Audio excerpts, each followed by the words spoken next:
It's wonderful to have you with me again today. Thank you for joining me. When was the last time you went out and did something really fun, that you made time to go and have a really nice time, doing something that you truly love? I've been very busy of late. As you probably gathered from some of my videos, I'm writing a book and I've been very busy rewriting my website, and as well as life happening, right? Stuff that just needs doing and attending to. And we've had visitors staying, and it's been a really busy time. And when I have a lot of things going on, I sometimes forget to just go and have some fun and do something I really enjoy. So when a friend invited me to go kayaking with her recently, I said yes, and off I trotted. I love kayaking. It's one of my absolute favorite things to do. Yeah, take a moment and think what you really love doing and that maybe you don't do, or what you really love doing and that you do regularly. It actually feels great just to sit down and think about it for a moment, closing your eyes and imagining yourself doing it. And just doing that alone feels really great.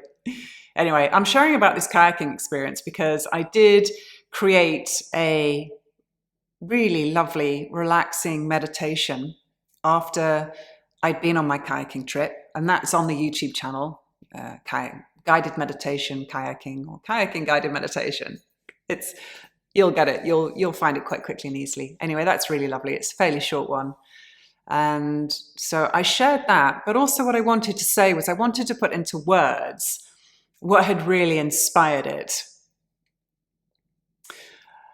Because it was actually the first time I'd been kayaking this year. I haven't been out on the water since last summer. So it's been getting on for 12 months since I've been out there.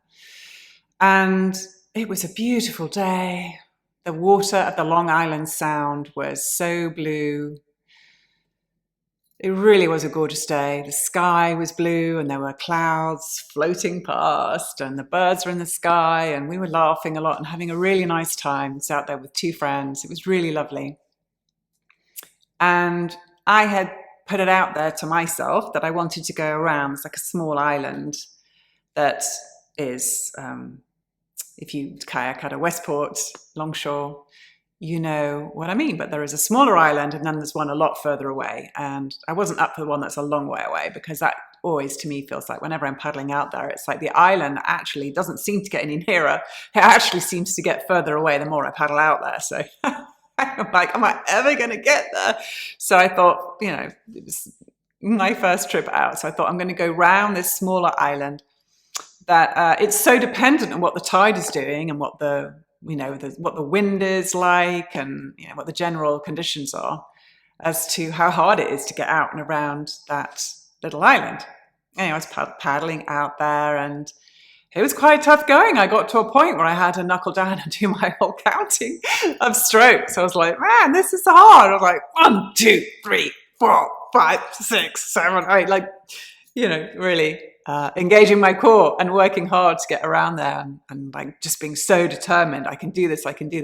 And it was so lovely for my mind to be focused on a physical activity rather than my creative endeavors, which I love. But it was really great to be fully in my body and in the moment. All I could think about, all I could be in, was the moment of continuing to paddle to get out, watching where the island was, and coming around. And as I came around to the back of this little island, I was admiring this teeny tiny little bird that was sat up on the top of the rock. It was looking down at me and I'm looking at it, saying hi, hello, as I paddle my way around. And then I got like halfway around and the tide started to sweep around and was behind me and kind of just pushing me into the shore. And I loved that experience because it felt like this huge swell of energy underneath me that was taking me where I most needed to go. Now, my mind, however, was kind of thinking, oh, I should be paddling this way a bit to make sure that I get my direct route back to where I came from. So my head was getting involved. And I noticed, even though the tide was kind of behind me, that it was really hard work, that I was having to paddle a lot and kept having to paddle one way to not go off track.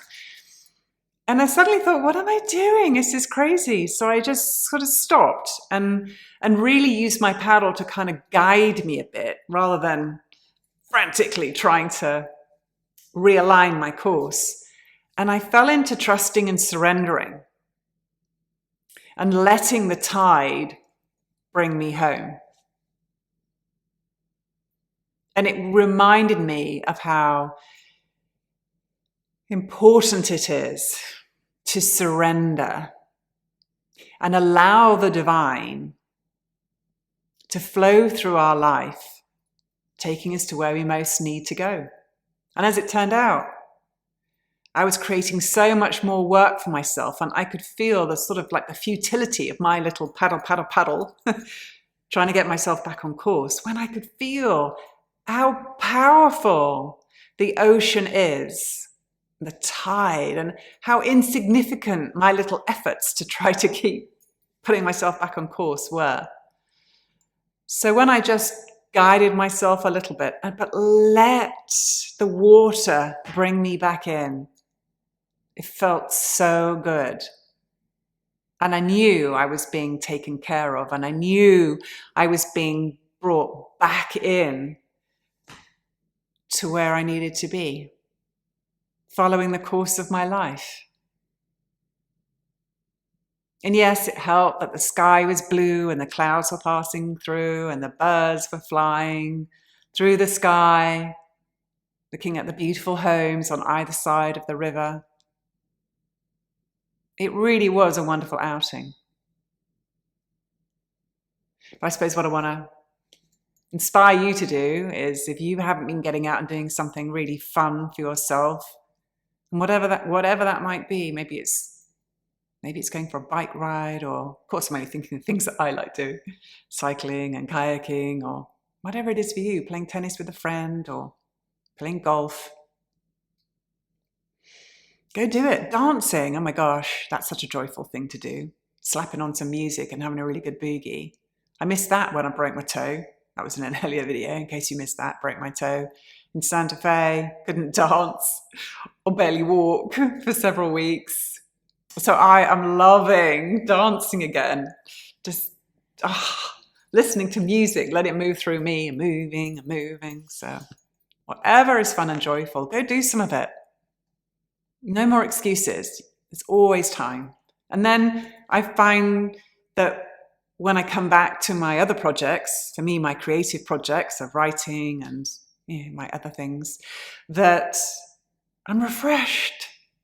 And the work comes the words, everything comes so much more effortlessly when I've taken that time out for myself.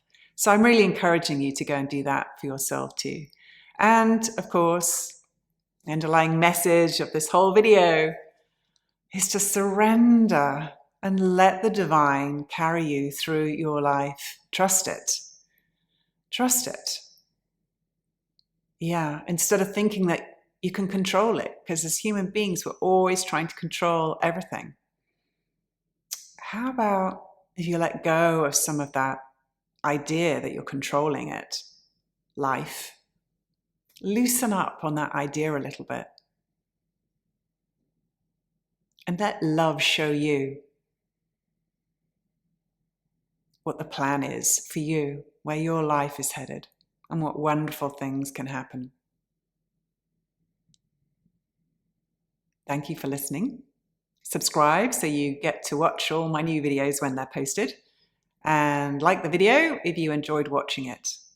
And please put a comment about what you most love doing as well. It'd be great to share, finding out what you really like doing.